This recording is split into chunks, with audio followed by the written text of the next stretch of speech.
Hi everyone. आज की video में देखेंगे साइकोलॉजी का एक और most important topics hippocampus, hypothalamus and amygdala.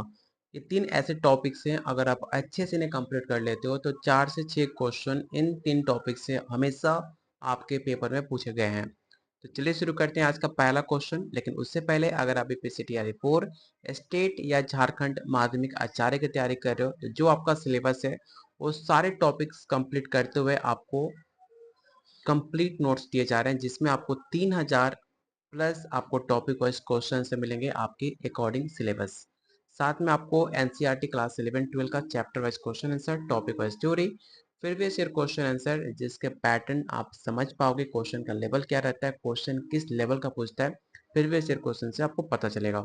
साथ में आपको मिलेगा कंप्लीट जो बीपीएससी और स्टेट की तैयारी कर रहे हैं उन्हें 150 मार्क्स का नोट्स, जिसके अंदर आपको GK GS, math, reasoning, language paper, जो स्टेट की तैयारी कर रहे हैं उन्हें arts of teaching and other skill दिया जाएगा। साथ में आपको मिलेगा साइकोलॉजी ग्रुप, जिसमें आपको डेली क्यूज और ग्रुप डिस्कशन भी कराए जाएंगे। ये सब कुछ मिलेगा सिर्फ और सिर्फ 500 में, जो आप इस नंबर पे कॉल और व्हाट्सएप करके ले सकते हो। साथ में खुद मैं आपको गाइड भी करूंगा क्या पढ़ना है क्या नहीं पढ़ना, किस टॉपिक पर ज़्यादा फोकस करना, हर एक चीज़ आपको डिटेल में बताया जाएगा। तो चलिए शुरू करते हैं आज का पहला कुछ इंपॉर्टेंट पॉइंट के साथ। जैसे कि हिप्पोकैम्पस के बारे में आपको पता होना चाहिए। हिप्पोकैम्पस का जो स्थान होता है वो टेम्पोरल लोब के अंदर होता है। कई बार पूछ भी लेता है कि हिप्पोकैम्पस का स्थान, उसका लोकेशन कहाँ पर है, तो याद रखिएगा टेम्पोरल लोब में है, जो कि एक लिम्बिक सिस्टम का हिस्सा माना जाता है। इसका कार्य क्या है? तो इसका कार्य आपका थिंकिंग का निर्माण करना, समेकन और पुनः प्राप्ति, विशेष रूप से घोषणात्मक जितने भी आपके फैक्ट्स होते हैं, घटनाएं होते हैं, वो सारे आपके एपिसोडिक मेमोरी के लिए स्टोर करने के लिए आपका हिप्पोकैम्पस काफी ज्यादा जरूरी होता है। इसके बात की जाए महत्वपूर्ण भूमिका के बारे में, तो याद रखिएगा इसके जो की रोल है, तो जितने भी आपके क्रिटिकल आपके मेमोरी होते हैं, स्पार्शल मेमोरी, उसको स्टोर करने का कार्य करता है। जैसे कि आप कोई अपनी मेमोरी जो यादगार होता है उसको, जो अगर आपको याद है, उसके पीछे आपका हिप्पोकैम्पस जिम्मेदार है कि उस मोमेंट को आप याद कर पाए हो। अगर आपने फर्स्ट टाइम बचपन में क्या किया है, कुछ स्पेशल मोमेंट, उस सब कुछ याद होने के पीछे आपका हिप्पोकैम्पस का योगदान होता है। बात की जाए डिसऑर्डर के बारे में, तो इसमें आपका नुकसान स्मृति हानि से होती है, जैसे कि एल्जाइमर रोग या कॉस्फोक सिंड्रोम, शराब के दुरुपयोग से थायमिन की कमी से हो जाता है। इसके बात की जाए इसकी इम्पोर्टेंस के बारे में, तो जो भी आपकी शॉर्ट टर्म मेमोरी होता है उसको लॉन्ग टर्म मेमोरी के अंदर कन्वर्ट करता है। मान लो कि अगर कोई ऐसा मेमोरी है जो काफ़ी शॉर्ट टाइम है, अगर आप चाहते हो उसे लॉन्ग टर्म तक याद रखना, तो उसको शॉर्ट को लॉन्ग टर्म में चेंज करने के लिए, कन्वर्ट करने के लिए इसका हिप्पोकैम्पस के लिए काफ़ी ज़्यादा जरूरी होता है। तो ये आपका हिप्पोकैम्पस के कुछ इंपॉर्टेंट पॉइंट्स थे जो आपके एग्जाम के लिए काफ़ी इंपॉर्टेंट है। सेम आपको हाइपोथैलेमस के बारे में मैंने मेंशन किए हुए हैं। जैसे कि इसका स्थान की बात की जाए, तो इसका स्थान आपके थैलेमस के नीचे होता है, ठीक है। और इसका जो लिम्फेटिक सिस्टम का हिस्सा भी ये भी है। इसका कार्य क्या है? तो इसका मेन कार्य है, जो आपको भूख लगता है, प्यास लगता है, शरीर का तापमान होता है, जिससे आपको नींद की चैन उड़ जाती है, जिसे प्यार कहते हो, वो सब कुछ आपको इसके अंतर्गत ही आता है। हाइपोथैलेमस के अंतर्गत आता है। आपका प्यार होना, आपको भूख लगना, भूख मर जाना, ये सब कुछ आपके हाइपोथैलेमस का योगदान है, ठीक है। इसका की रोल क्या होता है? तो पिट्यूटरी ग्रंथि के माध्यम से जो आपका तंत्रिका तंत्र होता है उसको तंत्र से जोड़ने का कार्य करता है। जो आपका हार्मोन होता है, जैसे कि आपका तनाव से बचने का, बंधन के लिए ऑक्सीटोसिन, ये सब कुछ इंपॉर्टेंट रोल होता है हाइपोथैलेमस का। अगला पॉइंट है इसका महत्व क्या है? इसका महत्व है जो मैनेज ऑटोनॉमिक नर्वस सिस्टम, जैसे कि आपका हार्ट रेट है, जो आपका हार्ट बीट होता है, जो ब्लड प्रेशर होता है, जो आपका सोने और जगने का जो चक्र होता है, उसे कंट्रोल करने का कार्य हाइपोथैलेमस करता है, ठीक है। इसकी बात की जाए डिसऑर्डर के बारे में, तो इसका डिसऑर्डर है असामान्यता से मोटापा, अनिद्रा या हार्मोनल असंतुलन हो सकता है, ठीक है। ये आपका हाइपोथैलेमस का एक डिसऑर्डर भी है। थर्ड पॉइंट है आपका एमिगडाला। तो सबसे पहले इसका स्थान कहाँ होता है? तो इसका स्थान भी आपका टेम्पोरल लोब के अंदर होता है, लिम्फेटिक सिस्टम का हिस्सा है। इसका मेन कार्य क्या है? तो मेन कार्य मैंने मेंशन भी किए हुए हैं कि इसका जो मेन कार्य है, भावनाओं को, जो भी आपका इमोशन है, ठीक है, वो आपका इमोशन को प्रोसेस करता है, स्पेशली आपका डर, आपका एंगर, आपका प्लेजर या क्रिटिकल फॉर इमोशनल मेमोरी। ठीक है, इस सब कुछ के लिए आपका एमिगडाला इंपॉर्टेंट होता है। इसकी महत्वपूर्ण भूमिका क्या है? तो ये आपका जो भय कंडीशनिंग होता है, लड़ो या भागो। कई बार आपसे पूछा भी है पेपर में, चाहे आप बीपीएससी हो, स्टेट हो, कोई भी क्वेश्चन उठाकर देख लेना कि लड़ो या भागो का प्रतिक्रिया किसके साथ संबंधित है। तो आपके ऑप्शन में एमिगडाला भी दिया रहता है, जो आपका राइट आंसर होता है। जैसे कि आपकी फेस एक्सप्रेशन पहचानना, ठीक है, सब कुछ योगदान देता है आपका एमिगडाला। इसका महत्व क्या है? तो इसका महत्व है सामाजिक व्यवहार और भावनात्मक सीखने में काफी मदद करता है। स्मृति समेकन के लिए हिप्पोकैम्पस के साथ सिनाद भी करता है, इसे याद रखिएगा। डिसऑर्डर क्या है? तो डिसऑर्डर ये है कि जो आपका डैमेज इम्पेयर फेयर होता है, वो प्रोसेसिंग करता है आपकी इमोशनल रिकॉग्नाइजेशन को पहचानने में। ठीक है, और इसमें लेक ऑफ एंजाइटी डिसऑर्डर भी होते हैं, इसे याद रखिएगा। ठीक है, तो ये आपके तीन जो इम्पोर्टेंट टॉपिक्स है उसके बारे में शॉर्ट नोट्स है, जो आपके आने वाले एग्जाम में इन्हीं टॉपिक से, इन्हीं पॉइंट से क्वेश्चन पूछे जाएंगे, जो मैंने आज के क्वेश्चन रेडी भी किए हुए हैं। तो आज का पहला क्वेश्चन आपके सामने है, और प्लीज आपसे रिक्वेस्ट रहेगा कि प्लीज वीडियो को लाइक जरूर करो, क्योंकि आप लाइक करते हो उससे हमें पता चलता है वीडियो आपको पसंद आ रही है। जो मैं मेहनत कर रहा हूँ आपके लिए, वो आपको पसंद आ रही है, तो आपके लिए और हम ट्राई करते हैं कुछ अच्छा कंटेंट देने के लिए। तो प्लीज वीडियो को लाइक जरूर करना। आज का पहला क्वेश्चन है, मस्तिष्क में हिप्पोकैम्पस का प्राइमरी जो फंक्शन है क्या है? एक बार ऑप्शन को पढ़िए और बताइए इसका राइट आंसर क्या होगा, और ट्राई कीजिए कमेंट बॉक्स में आंसर टाइप करने का।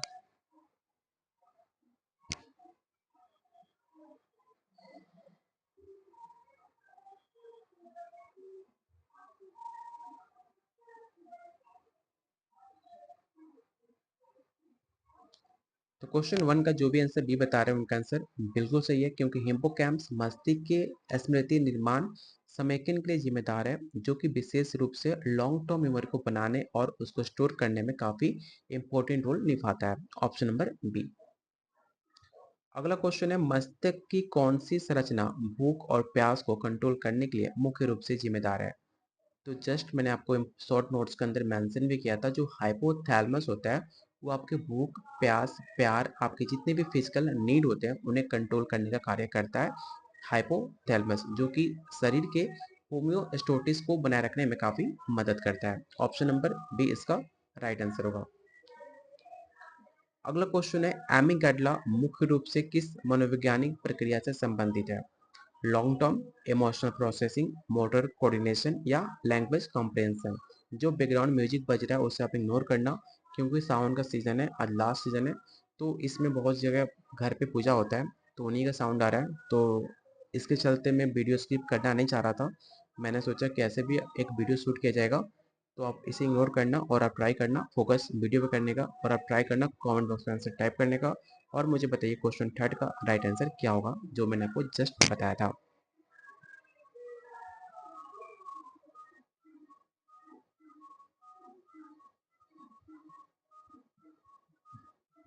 तो क्वेश्चन नंबर थर्ड का जो राइट आंसर होगा, ऑप्शन नंबर आपका बी होगा, इमोशनल प्रोसेसिंग, जो कि आपके विशेष रूप से आपके भय, खुशी जैसे भावनाओं के लिए काफी इंपॉर्टेंट है, जो कि एक लिम्बिक सिस्टम का एक पार्ट है। Option number B. अगला क्वेश्चन है, हिप्पोकैम्पस को नुकसान होने से सबसे अधिक कौन सी क्षमता प्रभावित होती है?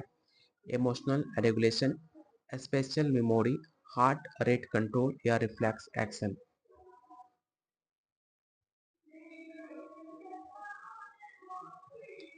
एक बात याद रखना हिप्पोकैम्पस को लेकर, हिप्पोकैम्पस बहुत बार क्वेश्चन पूछता है। हिप्पोकैम्पस आपकी, आपको अगर मैं आपसे पूछ लूं कि आपने 1 साल की एज में, जो आपका बचपन था, 1 से 2 साल की एज में आपने क्या क्या आपकी मेमोरी थी, क्या आपने कुछ करे थे, कुछ मेमोरी याद है कि नहीं आपके बचपन का? तो आपको याद नहीं होगा। याद क्यों नहीं होगा? क्योंकि हिप्पोकैम्पस जो होता है आपके जन्म जब आप लेते हो उसके साथ साथ आपका हिप्पोकैम्पस विकसित होता है। जैसे जैसे आप बड़े होगे आपका हिप्पोकैम्पस आपका बढ़ेगा, इसलिए आपको बचपन की 1 से 2 साल की बातें आपको याद नहीं रहती हैं कि आपने क्या किया है क्या नहीं किया है। और आप जैसे जैसे बड़े होते हो उससे हिप्पोकैम्पस उसे याद करने की लॉन्ग टर्म मेमोरी के तौर पे इसे स्टोर करता है। और जैसे जैसे आपकी एज खत्म होगी, जैसे जैसे आप आपकी एज ढलेगी, बुढ़े होगे, तो आपका हिप्पोकैम्पस भी खत्म होने लगेगा। इसलिए आपने देखा होगा बहुत सारे जिनका एज 70, 80, 90 हो जाता है, उनको कुछ बातें याद नहीं रहती हैं, क्योंकि उनका हिप्पोकैम्पस जो होता है वो खत्म होने लगता है। ठीक है, तो इसका जो राइट आंसर होगा ऑप्शन नंबर आपका बी होगा, स्पेशल मेमोरी। ठीक है,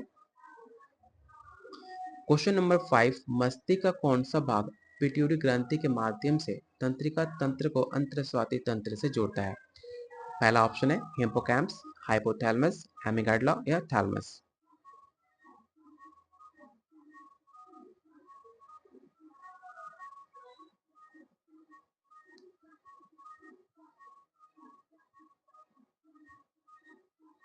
तो क्वेश्चन नंबर 5 का राइट आंसर होगा ऑप्शन नंबर आपका बी, हाइपोथैलेमस। क्यों होगा? क्योंकि हाइपोथैलेमस एक पिट्यूटरी ग्रंथि के माध्यम से तंत्रिका तंत्र और अंतरस्रावी तंत्र को जोड़ता है, जिससे आप हार्मोन सत्र नियंत्रित होता है। Option number B. अगला क्वेश्चन है एमिगडाला किस प्रकार की स्मृति में महत्वपूर्ण भूमिका निभाता है? इसका भी आंसर मैंने शॉर्ट नोट्स में बताया भी था, अगर आपने ध्यान से पढ़ा होगा। तो एमिगडाला जो होता है आपका इमोशनल मेमोरी, विशेष रूप से भय से संबंधित स्मृतियों को बनाने में महत्वपूर्ण भूमिका निभाता है, इमोशनल मेमोरी। अगला क्वेश्चन है लिम्बिक सिस्टम का कौन सा हिस्सा शरीर की सर्कैडियन लय को कंट्रोल करता है? हिप्पोकैम्पस, हाइपोथैलेमस, एमिगडाला या सेरेब्रम।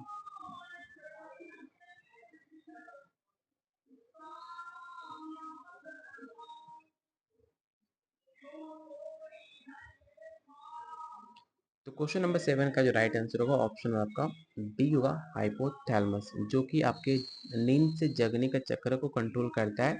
हाइपोथैलेमस सर्कैडियन, जो कि एक लिम्बिक सिस्टम का भी हिस्सा है। अगला क्वेश्चन आपको बताना है कि कोर्सकॉफ सिंड्रोम, जो कि पुरानी शराब के दुरुपयोग से होता है, मुख्य मुख्य रूप से मस्तिष्क की कौन सी संरचना उसको अफेक्ट करती है? हाइपोथैलेमस, एमिगडाला, हिप्पोकैम्पस या मेडुला।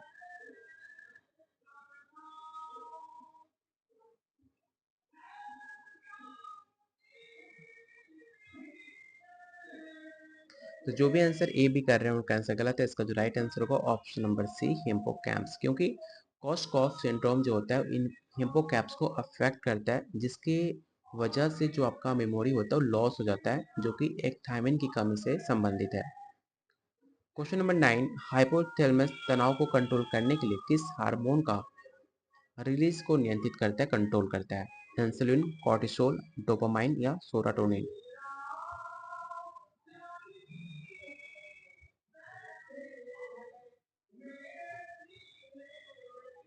तो क्वेश्चन नंबर 9 का जो राइट आंसर होगा ऑप्शन नंबर आपका बी होगा।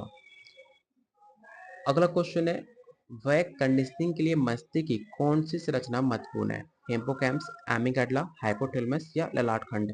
याद रखना एक बात कि जो मैं क्वेश्चन आपको 30 क्वेश्चन लाया हो ना इस टॉपिक से, अगर इन 30 क्वेश्चन को आप अच्छे से देख लेते हो तो इस टॉपिक से अगर कभी भी चाहे किसी भी एग्जाम में क्वेश्चन आता है तो इसी 30 क्वेश्चन से आएगा, क्योंकि इस 30 टॉप 30 क्वेश्चन है जो बार बार यही क्वेश्चन रिपीट होता है। बस अगर थोड़ा बहुत लैंग्वेज का अंतर होगा, लैंग्वेज चेंज होगा, लेकिन क्वेश्चन आपका सेम यही रहेगा। तो एक बार अच्छे से क्वेश्चन को याद कर लेना, अगर आप चाहते हो 4 से 6 नंबर आसानी से आ जाए तो।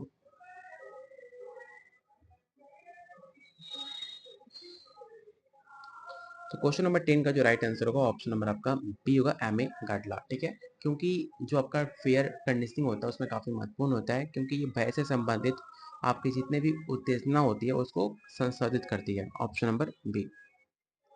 हिप्पोकैम्पस मस्तिष्क के किस भाग में लोकेटेड है? तो मैंने आपको जस्ट बताया था, जो आपका हिप्पोकैम्पस होता है वो आपका टेम्पोरल लोब में लोकेटेड है, जो कि आपकी मेमोरी को निभाने में काफी इंपॉर्टेंट रोल निभाता है। कौन सी संरचना शरीर में होम्योस्टेटिस बनाए रखने में मदद करती है? बताइए इसका राइट आंसर क्या होगा। होम्योस्टेटिस होता क्या है पहले ही आपको पता होना चाहिए। होम्योस्टेटिस होता है जैसे कि आपका भूख, प्यास, प्यार, आपका तापमान, इसको बनाए रखने में कौन मदद करता है? तो मैंने आपको बताया भी था, थोड़ा सा दिमाग लगाओ।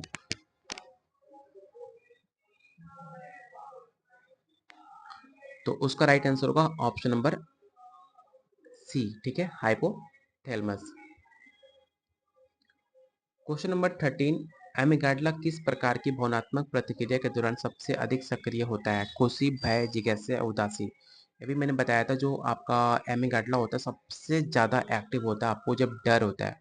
जब आपको डर लगता है ना तो एमिगडाला सबसे ज़्यादा एक्टिव होता है, क्योंकि ये खतरे का एक आकलन करता है। इसलिए कभी भी पूछे कि कौन सा इमोशनल सबसे एक्टिव होता है एमिगडाला में, तो आपका है वो डर। मस्तिष्क की कौन सी संरचना एपिसोडिक स्मृतियों के निर्माण में शामिल है?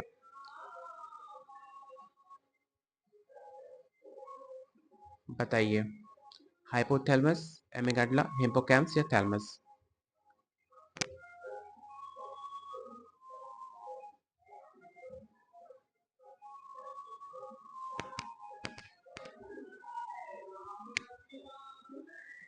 तो क्वेश्चन नंबर 14 का जो राइट आंसर होगा ऑप्शन नंबर आपका बी होगा, एमिगडाला। हाइपोथैलेमस चयापचय को कंट्रोल करने के लिए किस ग्रंथि के साथ स्नात करता है? थायराइड ग्रंथि, अधिवृक्क ग्रंथि, अग्नाशय या पिनियल ग्रंथि?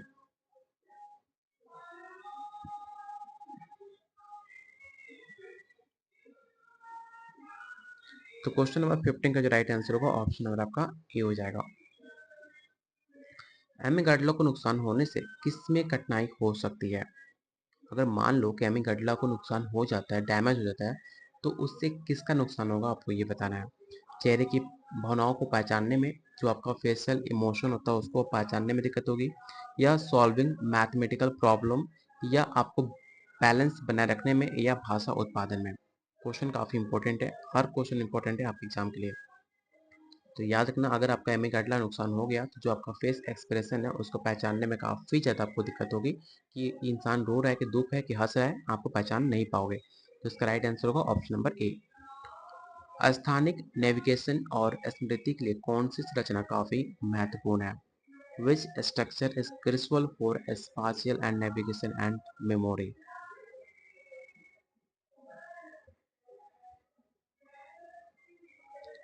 तो क्वेश्चन नंबर 17 का जो राइट आंसर होगा ऑप्शन नंबर आपका सी होगा, हिप्पोकैम्पस। अगला क्वेश्चन है, हाइपोथैलेमस मस्तिष्क के किस तंत्र का हिस्सा है? लिम्बिक, मोटर, सेंसरी या रेटिकुलर?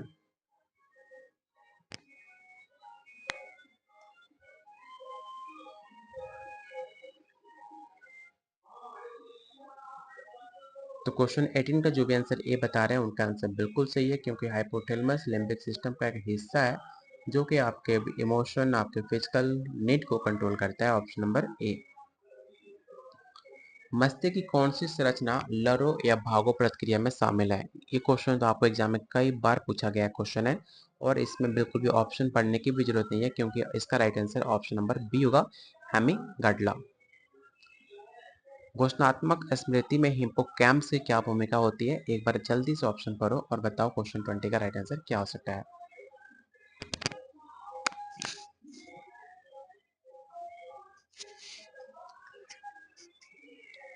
तो क्वेश्चन 20 का जो राइट आंसर होगा ऑप्शन नंबर आपका बी हो जाएगा, कि हिप्पोकैम्पस घोषणात्मक स्मृति, जितने भी आपके फैक्ट्स होते हैं, जो भी घटना होती है उसे कोडिंग करता है और उसे पुनः प्राप्त करने की कोशिश करता है। Option number B.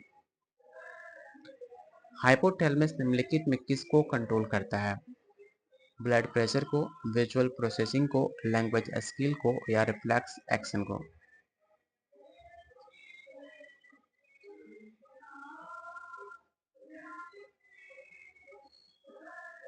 तो क्वेश्चन 21 का जो राइट आंसर होगा ऑप्शन नंबर आपका ए होगा, ब्लड प्रेशर।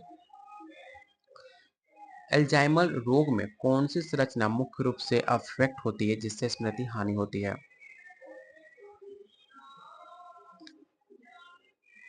जब भी आपका मेमोरी लॉस की बात है तो आंख बंद करके हिप्पोकैम्पस टेक आउट करना, आपका आंसर सही हो जाएगा। एमिगडाला मस्तिष्क के किस भाग में लोकेटेड है? तो भी मैंने आपको बताया था शॉर्ट नोट्स के अंदर कि जो आपका एमिगडाला होता है वो टेम्पोरल लोब के अंदर लोकेटेड होता है, जो कि आपके भावनात्मक प्रसंस्करण में महत्वपूर्ण है। तो ऑप्शन नंबर इसका राइट आंसर होगा ऑप्शन नंबर बी। कौन सी संरचना स्वेद तंत्रिका तंत्र को कंट्रोल करने में मदद करती है? हिप्पोकैम्पस, हाइपोथैलेमस, एमिगडाला या सेरिबेलम?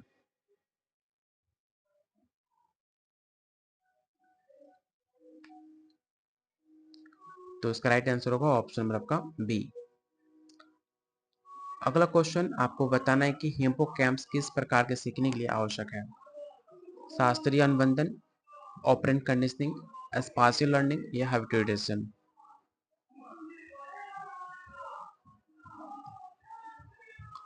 तो क्वेश्चन 25 का जो राइट आंसर होगा ऑप्शन और आपका सी होगा, स्पाशल लर्निंग। ठीक है, अगला क्वेश्चन आपको बताना है कि सामाजिक बंधन के दौरान ऑक्सीटोसिन के स्वाद में कौन सी रचना शामिल है?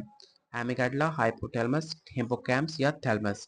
तो क्वेश्चन 26 का आंसर आप मुझे कमेंट बॉक्स में बताओगे कि इसका राइट आंसर क्या होगा। जिनका भी आंसर सही होगा उन कमेंट को मैं लाइक भी कर दूंगा, मेंशन भी कर दूंगा क्वेश्चन 26 का राइट आंसर क्या होगा। और साथ में मुझे बता सकते हो आउट ऑफ 25 आपने कितने क्वेश्चन सही किए, जिससे आपको पता चले आपकी तैयारी कैसी है और कितनी मेहनत करनी है। और जो हमारे साथ एग्जाम की तैयारी करना चाहते हो, सिर्फ और एक बात, हर क्वेश्चन का आंसर मैंने काफ़ी डिटेल में लिखा हुआ है, आप अगर पढ़ लेते हो तो आपका आसानी से हर क्वेश्चन कन्फ्यूजिंग दूर हो जाएगा। ठीक है, साथ में जो हमारे साथ एग्जाम की तैयारी करना चाहते हैं उसे 500 में आपको कंप्लीट नोट्स मिल जाएंगे, जिसमें आपको हर चीज़ कुछ भी एक्स्ट्रा बाहर से लेने की जरूरत नहीं है। 150 मार्क्स, चाहे आपका बीपीएससी हो, स्टेट हो या झारखंड हो, जो आप लेने के लिए सिर्फ आपको 500 पे करना है, इतना पैसा जो आप एक दिन में नाश्ता करके बाहर से लंच मूवी करके चले आते हो, उतने पैसे में आपका भविष्य बन सकता है अगर आप इस नंबर पे कॉल व्हाट्सअप करते हो तो। मिलते हैं बहुत जल्द अगले वीडियो में, तब तक के लिए कीप वॉचिंग, कीप शेयरिंग और लाइक जरूर कर देना।